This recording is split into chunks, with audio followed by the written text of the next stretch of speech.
Aujourd'hui, je suis avec Miel, qui a le nom qu'il faut pour faire de la poésie. Elle s'appelle Pagès, elle s'appelle Miel, et effectivement, ces pages sont du miel. Miel, je viens de te rencontrer, on est toujours au... Ah là, je montre le dessin, l'affiche aux rencontres YouTube à Évry. On ne voit absolument pas bien, mais on a quand même l'image. Et je connaissais ton nom par commentaire, mais j'avoue que je ne connaissais pas du tout ce que tu faisais. Je ne te connaissais pas toi, on n'avait jamais pu s'entretenir avant.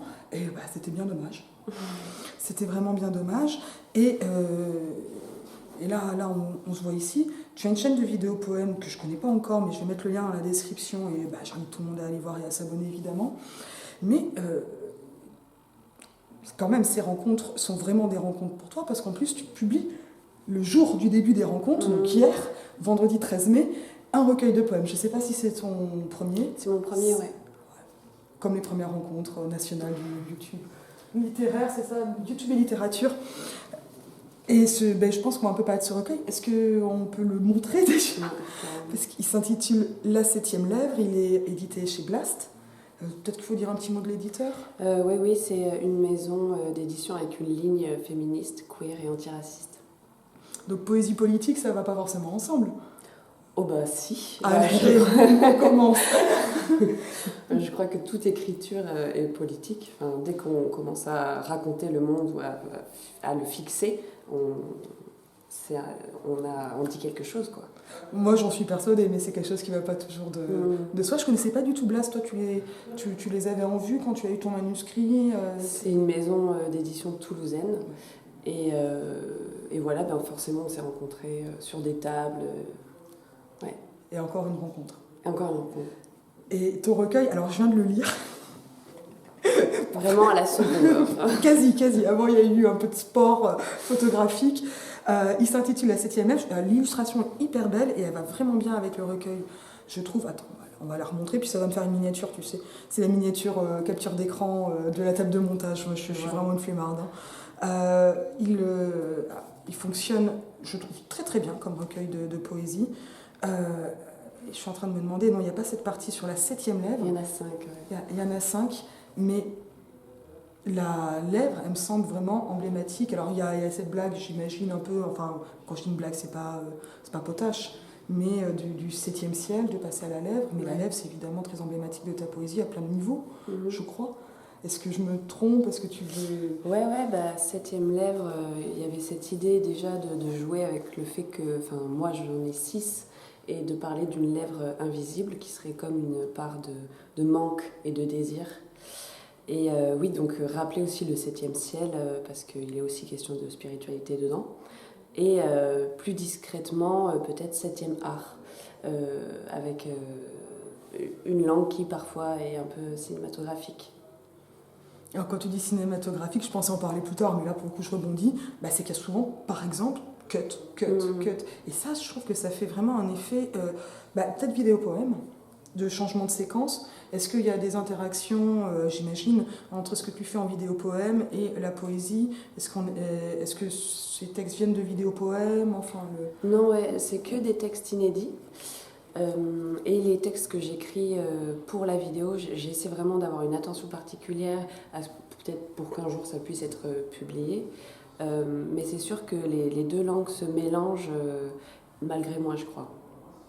Et donc, cut, ça donne vraiment l'impression d'être sur Internet, parce que le cut, c'est du cinéma, mais c'est aussi...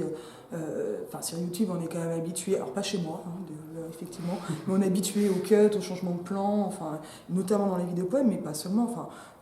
Je mentionnais hier en atelier What the Cut, qui avait quand même été important pour moi, le rythme de Squeezie, des choses comme ça. Je sais pas si tu regardes les YouTube mainstream comme ça. Si, carrément. Les YouTube beauté. Ouais. Oui, mais c'est ça. Je m'étais retrouvée dans ce que tu avais dit justement sur le fait d'avoir des références comme ça assez improbables comme les youtubeuses beauté. Moi, je regarde les youtubeuses beauté depuis des années, alors que concrètement, je mets un trait d'eyeliner 2 fois par mois. Enfin, je n'ai pas du tout une pratique du maquillage. Oui, mais parce qu'on parle de choses. Ça parle, c'est enveloppant. C'est vraiment autre chose. Je me souviens que je regardais Hélène de mon blog de filles parce que j'adorais sa façon de dire au revoir. Alors qu'elle dit au revoir très peu de temps, alors que les vidéos sont longues. Était longue, je ne sais pas où elle en est maintenant.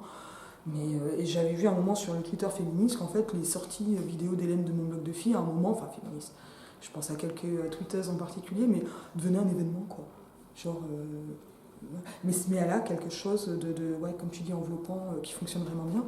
Et donc il y a le cut, mais il y a aussi que tu mets en place une poésie qui est très visuelle et très inscrite dans, et même charnelle, hein, lèvres, très inscrite dans le mainstream. Tu vois, je vais attaquer par là, alors que sur la lèvre, on ira après parler du désir, je pense, mais avec des références très contemporaines. Alors vraiment, à la fin, j'ai lu Harry Potter et pas la Bible. Alors là, c'est de mémoire, donc je respecte pas du tout la prosodie, mais qui m'a semblé aussi assez emblématique, c'est pas un très joli mot, mais dire quelque chose de la poésie que tu mets en place. Ouais. Moi, j'utilise le mot pop souvent. Ouais. Et en plus, avec ce que tu viens de dire, là sur YouTube, c'est vrai que moi j'ai commencé les vidéos sans savoir que j'aimais faire ça ou que je pouvais savoir. Mais j'ai ingurgité la télévision quand j'étais petite, puis après YouTube. Et ouais, ça s'est vraiment inscrit en moi. Et oui, dans ma poésie, je parle de ce que je connais. On va le remontrer. Alors, ah oui, mais je ne sais pas bien montrer l'image, voilà, comme ça on la voit bien. Je parle de ce que je connais, de ce qui m'anime, et forcément, la pop culture était très présente. Je viens de la campagne où il n'y avait vraiment pas de... rien. La forêt, un champ de maïs, et la télévision. Donc, la télévision est une ouverture. Oui, c'était la seule. Parce que ça peut amener des questions sur un certain élitisme ou une certaine conception de la poésie qui serait la tour d'ivoire en dehors du monde. Toi, tu ne te places pas du tout là-dedans, quoi. Non. Non. Au contraire, en plus, c'est une poésie qui est même assez urbaine. Il y a pas mal de moments... cette attente sur le parvis de la cathédrale dans laquelle tu n'es jamais entré, avec la clope, enfin, il y en a qui disent un clope, moi j'ai toujours dit une clope. Hein. Quelque chose de si bon est forcément féminin. Mais c'est... Boum. Et de toxique, non, on arrête la métaphore. Mais d'une ville, mais qui est habitée, ça m'a pas non plus semblé être la famille de Baudelaire, ou c'est pas du tout la même poésie que Mylène Tournier au niveau de la ville, qui est vraiment une poésie complètement dans la ville. Toi, t'habites en ville, donc la ville apparaît, tu regardes des vidéos YouTube, alors peut-être moins YouTube que des références, tu disais pop, mais non de pop musique. Alors il n'est pas ici, mais on t'a entendu hier en performance ou lecture, je sais pas comment tu le définirais. Lecture, mais, lire un poème sur Britney Spears, et c'était, ça m'a beaucoup plu, et c'était un peu inattendu. Mais en même temps, j'ai pas l'impression que tu es non plus dans le jeu d'un stéréotype, je sais pas, de la nana névrosée, urbaine. C'est encore autre chose. Je sais pas si ce qu'on appelle l'éthos en littérature, la mise en scène dans le texte, je sais pas si c'est autobiographique ou pas, j'imagine que oui, mais ça c'est une autre question. Mais si la façon de représenter le jeu poétique s'inscrit ou non dans des personnages actuels, dans des représentations de femmes actuelles. C'est de la poésie, donc j'irais plutôt sur quelque chose d'autobiographique. Et pour le coup, la mise en scène de soi n'est pas forcément réfléchie, quoi. Et je fais avec ce qui est. Pour le rapport à la ville, justement, je viens de la campagne, du coup, moi, la ville, ça a vraiment été une découverte absolue. Bonjour. Reste au cadre. Dans le cadre, on n'a rien dit. On continue. On est en collectif. Hein. Le collectif, il interrompt le chant. Par là, on ne le voit pas. Et du coup, tout était inouï dans la ville. Tout était inattendu. Donc, ouais, peut-être que ça aussi, ça passe. Mais maintenant, je me sens complètement urbaine. Hein. Mais il y a d'abord eu un processus... il fallait apprivoiser la ville, quoi. D'acculturation. Mais quand tu dis apprivoiser, finalement, l'acculturation, c'est toi qui te transforme. Mais apprivoiser, c'est aussi pas la dompter, mais s'y familiariser et en faire aussi un être un peu...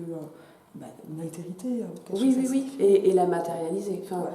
J'ai eu un projet photo-poésie de ville, rose, en maquette. Et je pense que ça a été important pour moi, justement, pour m'inscrire vraiment dans la ville.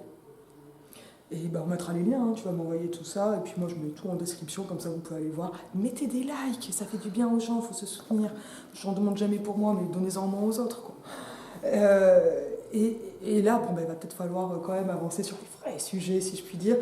j'ai dit femme, et c'est une poésie qui me semble hyper féminine, et quand je dis féminine, c'est absolument pas essentialisant, je pense qu'on me connaît assez ici pour savoir ça, mais qui est quand même, j'allais dire corporelle, mais je pense pas qu'elle soit corporelle, je pense qu'elle est incarnée, ce qui est quand même assez différent, et dans laquelle le désir occupe une large place. Alors, la première section, on a dit qu'il y en avait 5, elle m'a l'air d'être des portraits de femmes, mais on ne sait pas si ces femmes elles sont différentes ou si ce sont différents aspects, on va dire, du jeu poétique, mais donc peut-être de toi. Donc les pierres roses, et roses à Toulouse, ça me semble. Ah mince, je suis le mot. Ça me semble avoir du sens, mais le rose c'est aussi le girly. Et après, ensuite sur le désir. Alors là, j'ai envie de te faire parler et du désir et du girly. Ouais. Et peut-être on commence par le girly et après on ira sur le désir. Parce qu'en plus, le désir tue le girly et pas complètement non plus. Et ça, c'est un peu ce que je voulais ramener avec La femme névrosée tout à l'heure. Ouais. Parce qu'on n'est pas chez le Modovar, on n'est pas chez Paul Auster, mais encore, on est chez toi. Le rose, justement, le projet de photopoésie s'appelait Tentative Rose. Et moi, j'ai vraiment eu un moment dans ma vie où j'ai complètement voulu nier le féminin. Je me considérais non-binaire, etc. Et ce projet de poésie avec le mot rose, ça a vraiment été pour moi une façon de me réapproprier cette couleur, qui est une couleur. Enfin, oui, qui est complètement une couleur. Ben, je pour une fois. Hein. Et j'aime bien dire que c'est pas parce que c'est rose que c'est pas féroce. Il y a du féroce. Comment ? Il y aurait du féroce. Du féroce ? Du féroce. S'il y a du féroce, il y a du féroce. Ah oui, oui, mais vraiment. Et attends, qu'est-ce que je voulais dire d'autre sur le rose ? Ben, si on était sur le girly, que tu as voulu te réapproprier la couleur, qui est quand même une couleur qu'on peut assumer alors que tu l'as pas du tout aimée à une époque. Ouais. Ouais, voilà. Attends, je vais peut-être rebondir. J'ai pensé, en lisant ton recueil, j'ai beaucoup pensé à une polémique, je ne sais pas si tu en avais eu connaissance, alors il y a quelques années, mais dans le moment où Tanks, la blogueuse et surtout artiste Tanks, je ne sais pas si tu vois qui c'est, elle avait attaqué à Boulet Rouge Pénélope Bagieux et Digli pour faire des BD girly, et elle est revenue là-dessus en présentant ses excuses, parce qu'elle s'est rendue compte en fait, qu'il y avait surtout des mecs assez virilistes, alors du milieu de la BD, du milieu punk, qui avaient été d'accord. Et voilà, enfin, il y avait. En fait, en tant que nana, on est quand même, et surtout jeune femme, alors ça a au moins 5-6 ans cette question. Tant que Digli et Pénélope Bagieux, ça avait été dur, notamment pour Bagieux. Et tant que ça fait exprès de laisser vraiment tous ces billets de blog, alors qu'elle n'est plus d'accord avec les premiers, mais pour montrer cette évolution, pour dire, ben non, en fait, les nanas ont le droit de faire du girly. Et alors elle n'a pas été jusqu'au girly féroce, ça c'est pas Tanks, c'est pas son style, mais on se retrouve à devoir se positionner, ou si on se positionne en tant que femme, est-ce qu'on va le faire en tant que femme féminine, ou est-ce qu'on va refuser cette féminité, et on n'a pas tellement le choix. Et je trouve que si on peut voir alors, du girly, parce qu'il y a des éléments de culture contemporaine qui ont attaché la féminité, en fait c'est ça qu'on appelle le girly, dans ton recueil, c'est pas une poésie girly non plus, enfin il y a un travail de ça. Et puis girly, c'est pas forcément péjoratif en fait. Péjoratif. C'est ça. Et je me souviens de ce que je voulais dire sur le rose. J'ai bien fait de développer. En 2017, moi j'ai vécu un deuil, le deuil de ma mère. Et passer par le rose, c'était aussi une façon de ramener de la joie en fait. J'avais besoin de cette couleur-là pour vraiment me rappeler que la vie pouvait être belle. Et surtout ce truc de girly, moi je pense aussi que je me suis vraiment réconciliée avec ça parce que justement je suis aussi passée par la non-binarité parce que je suis une personne queer. Du coup moi ma virilité c'est quelque chose de très très assumé avec laquelle je suis extrêmement bien. Du coup je suis aussi extrêmement bien avec l'hyperféminité. C'est fluide, ça circule. Et ça se sent dans ta poésie. Dans ce qu'on appelle les tasses en études littéraires. Mais parce qu'il y a ces glissements, et il faut peut-être en arriver à cette 7e lèvre que j'ai envie de rapprocher de la figure de la fondue, et très fondue, qui revient quand même très souvent, parce que j'ai besoin d'expliquer que fondue fait probablement référence à la vulve, mais pas seulement. Fondue, c'est aussi être grande ouverte, avec les connotations, j'imagine, sexuelles je sais pas, d'une femme ouverte, d'une fille ouverte, mais qui me semble être une autre sorte d'ouverture, et qui est aussi une ouverture, je sais pas, du vagina dentata, donc du vagin denté, de la bouche qui peut mordre, qui peut attaquer. Est-ce que voilà, enfin, cette figure de la fondue, elle me semble de la baronne pour fondue peut-être, même s'il n'y a pas de noblesse à titre du tout dans ta poésie, c'est pas de ça dont il s'agit. Elle m'a vraiment marquée en te lisant, parce que c'est aussi un rapport corporel, mais là, quand je dis que c'était incarné, c'est pas sur un corps entrant dans les catégorisations biologiques, on va dire mainstream, parce que la biologie est beaucoup plus compliquée en vrai sur la séparation ou la distinction des genres. À toi. Ouais, ben, je crois que c'est sexuel et aussi juste une ouverture au monde, quoi. À quel point on est traversé et la peau est aussi quelque chose de très important pour moi parce qu'elle est fragile et voilà. Et qu'elle fait frontière et point de contact. C'est ça, oui, c'est dedans dehors, c'est vraiment le passage et les lèvres, c'est ça aussi, quoi. C'est le passage. Les petites lèvres s'appellent des nymphes. Pour cette raison-là, en plus. Parce que c'est un passage. Oui. Et quand tu dis passage, moi je pourrais lire Frontières, mais en fait ce que je lis et qui m'a aussi beaucoup marqué, c'est que c'est une poésie de la rencontre. Mais d'une rencontre qui ne se fait pas toujours. Et donc je mentionnais le désir, mais en fait c'est pas un désir... c'est pas il m'a pas semblé que c'était un recueil de poésie d'amour complètement adressé, ou de désir adressé. C'est présent, mais c'est aussi être désiré, être désirant, des moments où il n'y a pas de désir, des moments où les désirs ils sont là, mais on passe à côté, ou des moments où zoom, ça va mieux glisser. Est-ce que cette question de la rencontre, elle est importante pour toi et elle a été peut-être dans l'écriture du recueil ? Oui, complètement. Dernièrement, on m'a demandé quel était mon rapport à la poésie sentimentale.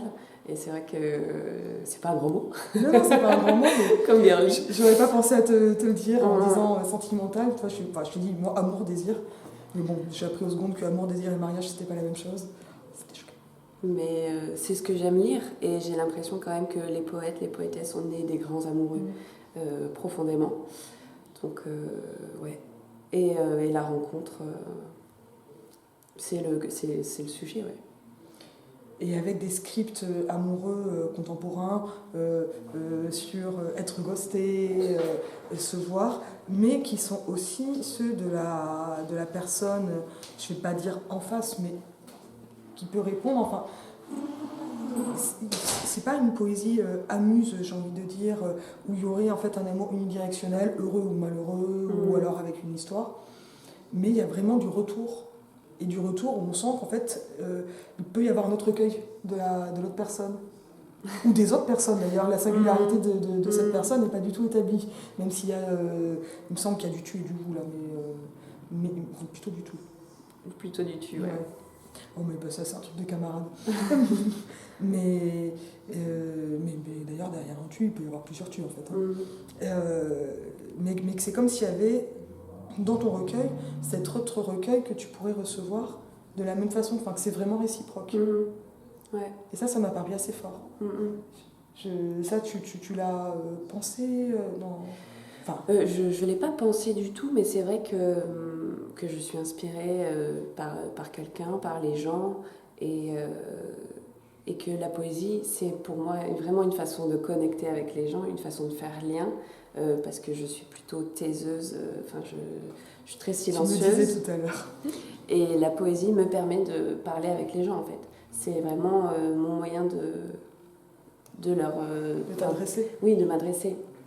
Et en plus, là, tu parles du tu, donc il y a le tu amoureux, mais à la fin, il y a le tu de Dieu. Ouais. Ah, mais ça... Il y a une anabase dans le recueil, hein, ça monte, et ça reste pop. Alors, bon, ça ne veut pas dire que c'est une poésie orthodoxe. Mais il y a un phénomène de montée. Je ne sais plus quels sont les types des sections. Mais si, voilà, ça, ce qui m'avait beaucoup amusé. Peut-être qu'on va les lire déjà, les types des sections. Cimetière de pierre rose, qu'on a mentionné pour le girly, mais on n'a pas mentionné la pierre, qui revient quand même sur aussi cette... c'est un peu toutes les femmes de ta vie, si on prend encore une référence pop, mais c'est un cimetière. Donc ça, c'est peut-être quelque chose autour du stéréotype qui fige, ou qui est un lieu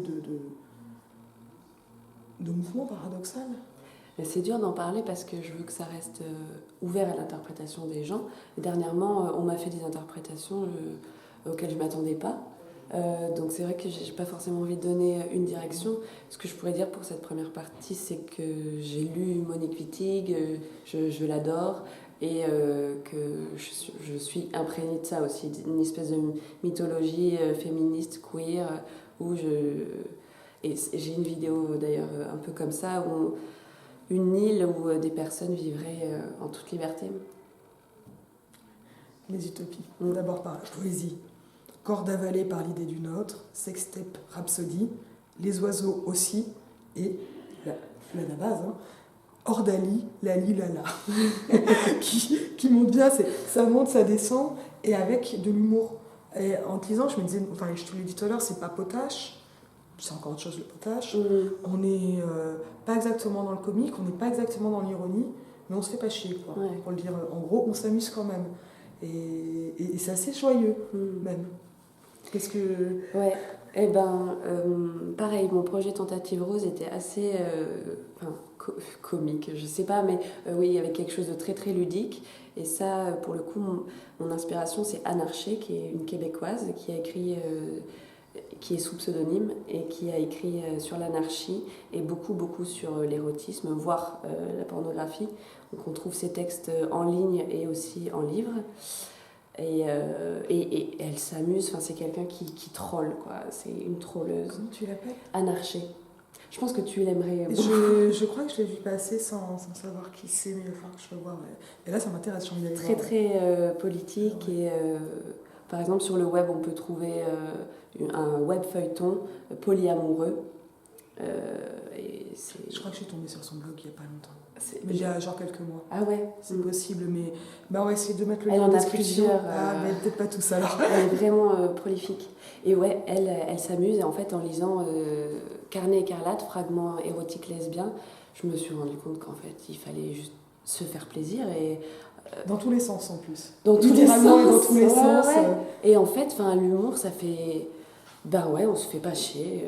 J'ai pas forcément envie d'une poésie tout le temps sérieuse, avec que des thèmes nobles. Vraiment pas. Et ben là, tu vois, je t'avais dit, je t'ai proposé de lire des passages, mais en fait, en le lisant, mais je sais pas si tu en lire celui-là, donc page 39 et suivante, les épaules ne peuvent pas tout porter, me semble répondre à cela. Est-ce que tu as envie de le lire ? Je m'en occupe. Je t'en prie. Ça va changer. Ça va être la première fois. Ça va changer. Je vais essayer. Les épaules ne peuvent pas tout porter. Alors j'ai commencé à soutenir le monde avec mes hanches.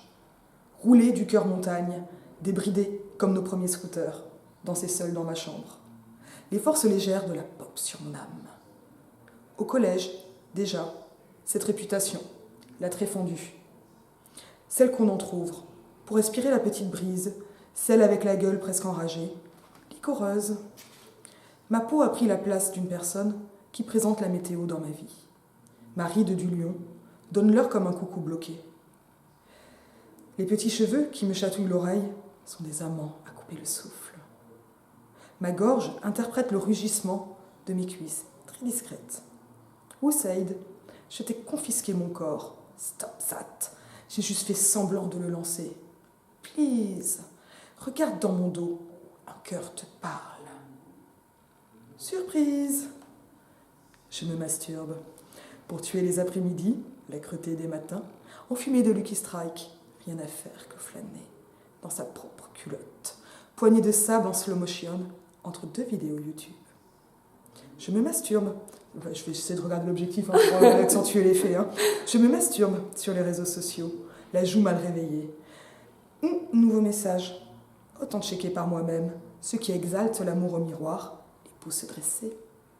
Je me masturbe sur les trottoirs en plein jour, frappant des passants par inattention. Du bout des lèvres, je gémis des excuses, n'avais pas prévu qu'il faudrait partager le monde que j'aime éteindre en croisant les jambes.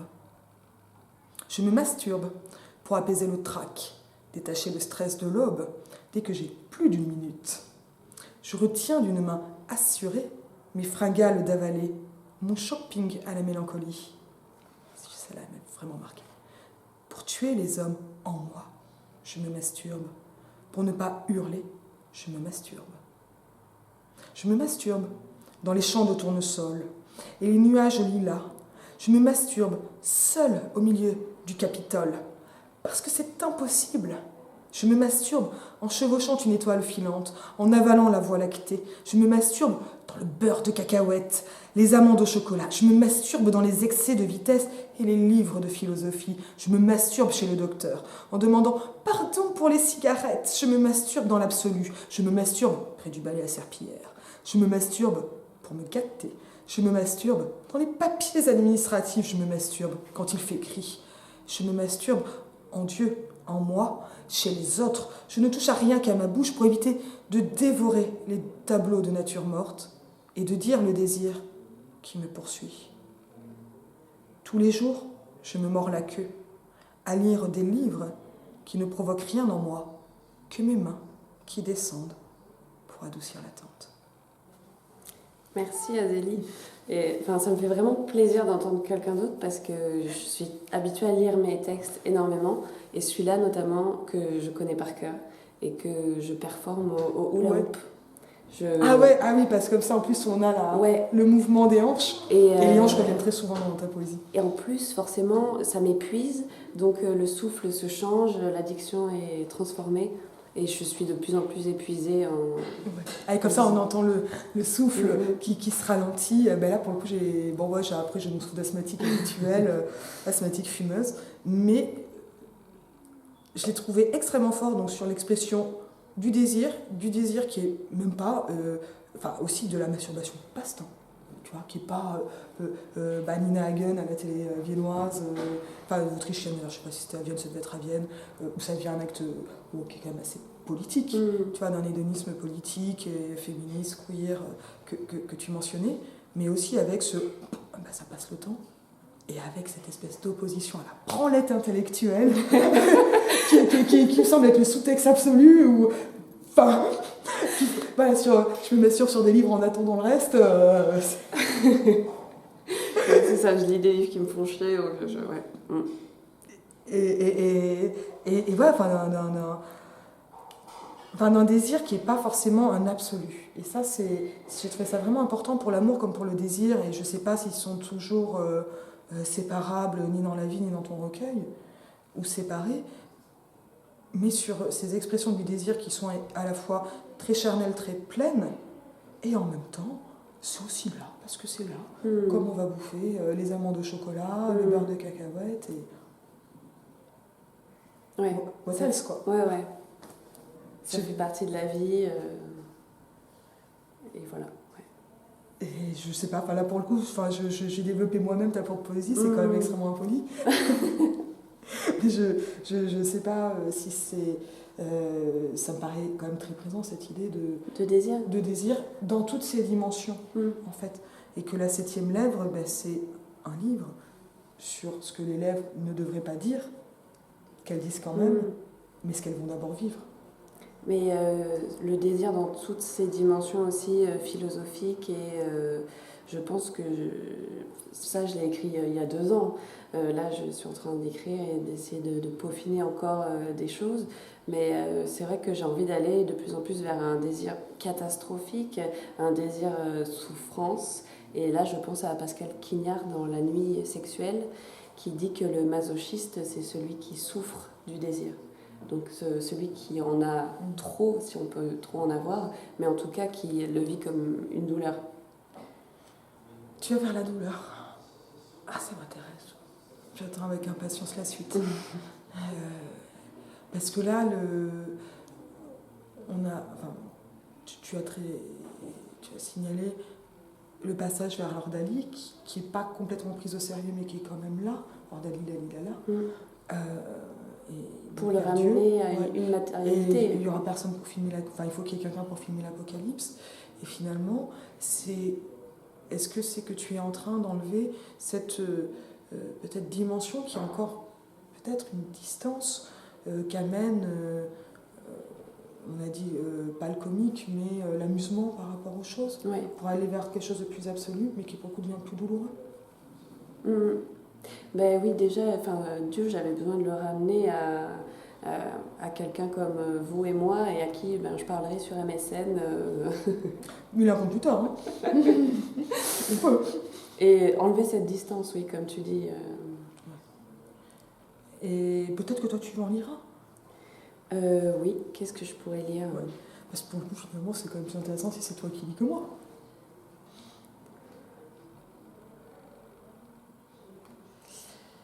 J'ai pensé à un tout à l'heure. Ah ben voilà. Je cache mon sexe dans les livres. Au même moment, tu couches l'automne sur mon dos. Notre façon de patienter entre les lignes des jours, avec le miaulement de la fin du monde autour de nous. Nous sommes dépourvus de honte quand nous léchons les pages, quand tu me lis à voix haute des strophes à bout de souffle. Ta main suspend l'après-midi qui oscille entre mes cuisses. Cut.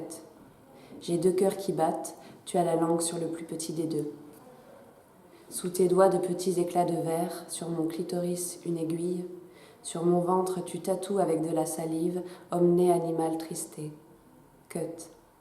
Tu fais le bruit d'une rivière.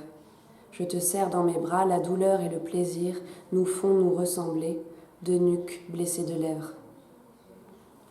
J'ai beaucoup aimé aussi celui-là.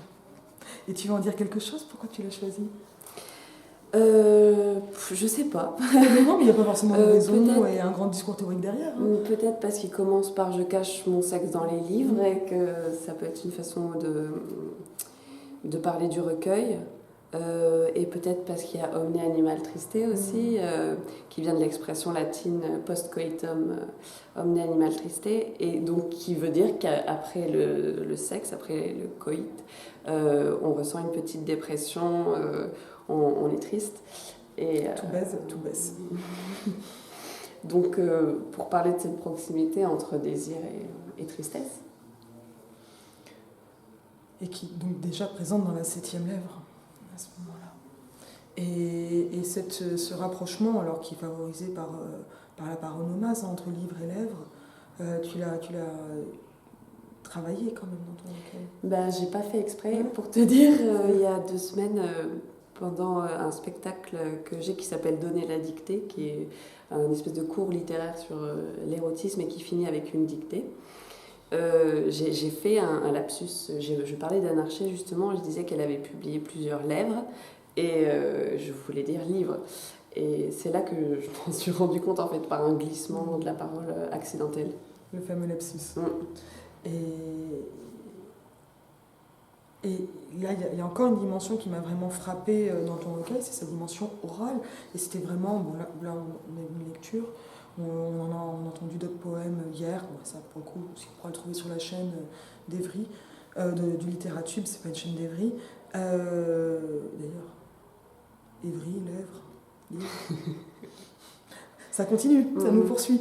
Mais cette oralité, bon, tu as fait des études théâtrales, elle me semble vraiment importante. C'est quelque chose que peut-être que tu peux en dire quelque chose, justement. Ouais. Je suis passionnée par les mots, et que ce soit le fait de les dire ou le fait de les écrire. Et j'ai beaucoup de facilité à apprendre des textes quand ils sont bons. Là, je pense à Médée Matériaux ou Matériaux Médée, je ne sais jamais dans quel ordre c'est, d'Heiner Müller, que j'ai beaucoup de facilité à apprendre parce que la langue est juste incroyable. Et je crois que dans l'écriture aussi, je suis fascinée par Sarah Kane, Ian Foss, des gens qui écrivent très peu de mots, mais dans ces mots, il y a une intensité énorme. Et dans le recueil, il y a pas mal de mots de fin qui peuvent faire penser à des didascalies, ou en tout cas, je pense que l'inspiration vient de là. D'accord, ça va être théâtral. Et puis, il y a un travail des sons qui est quand même assez incroyable. On nous disait le cut, c'est visuel, mais c'est pas seulement visuel, c'est aussi cut. Rythmique. Ça scande. Ça scande. Et tu as un travail des blancs. Alors, je me souviens même que tu avais trop de blancs typographiques au début. Je vais le montrer. Tac. C'était vraiment au tout début. Ça va être dans la dédicace. Ouais, non, ah, mais ça devait pas être de toi alors. Et le tapis usé, les ascenseurs. Mais t'as des. Alors, je sais pas qui c'est, pour le coup, Marie. C'est une Québécoise aussi, qui est morte à 26 ans d'un cancer des os. et qui a laissé un recueil de poèmes et un journal. Et elle est très peu connue, mais c'est quand même improbable parce que son écriture est vraiment très très belle. Et donc, on va dire comment ça s'écrit pour aller la chercher. Huguet, U-G-U-A-Y. Donc, poème et donc un journal. Mais tu as un travail du retour à la ligne qui peut rappeler, tu disais MSN, donc plutôt Messenger maintenant, on s'actualise, mais on a nos sources, hein, on s'en souvient, mais qui m'a pas mal rappelé la messagerie instantanée par moment. Ah ouais. Mais avec aussi, on voit bien donc, une façon d'inscrire. Je ne vais pas en dire le silence en ton cas, je vais en dire le souffle. Et la respiration dans la poésie. Et je pense que tes poèmes, tu les lis ou tu les as vraiment en bouche au moment où tu les travailles. Je n'écris pas à voix haute comme certains peuvent dire, mais c'est là, c'est dans ma tête, c'est dans ma pratique, parce que j'ai vraiment une pratique de la lecture ou de la déclamation quotidienne. Ouais, et ça, c'est ultra présent, et je pense que c'est aussi assez facile de s'emparer de tes textes pour les lire. Bon, je ne vais pas trop galérer là, par exemple. Est-ce qu'il y a des questions que tu voudrais que je te pose? Parce que là, moi, je commence à plus tellement en avoir, mais je crois qu'on a déjà abordé pas mal de points. Tu limitais l'oralité du cœur. Bruit. Voilà, là, je suis page 104. Il est assez long quand même, le recueil. Non, parce que des fois, tu dis... c'est quoi la dernière page? C'est numéroté jusqu'à la page 152 et on en a quand même une 153. C'est pas si... des gros recueils aujourd'hui, c'est quand même un gros recueil. C'est pas si courant, il faut quand même le dire aussi, tu vois, mais ça, c'est du geste de youtubeuse à prendre en compte, moquer. Mais non, il m'a vraiment plu, avec un langage qui est très simple, et dans lequel on peut facilement se projeter en tant que lectrice. Et je pense aussi en tant que lecteur. Et ça, c'est aussi assez précieux parce qu'il y a une motivation des sémantiques des termes, on sent que tu les densifies. Et j'ai l'impression que ça, c'est un travail qui va donc, continuer à s'explorer avec ce passage vers la souffrance, ça va densifier encore. Et c'est déjà le parcours qu'il y a dans le recueil, je crois. Merci beaucoup pour tous tes mots dessus. Merci à toi. Et je vous dis à bientôt.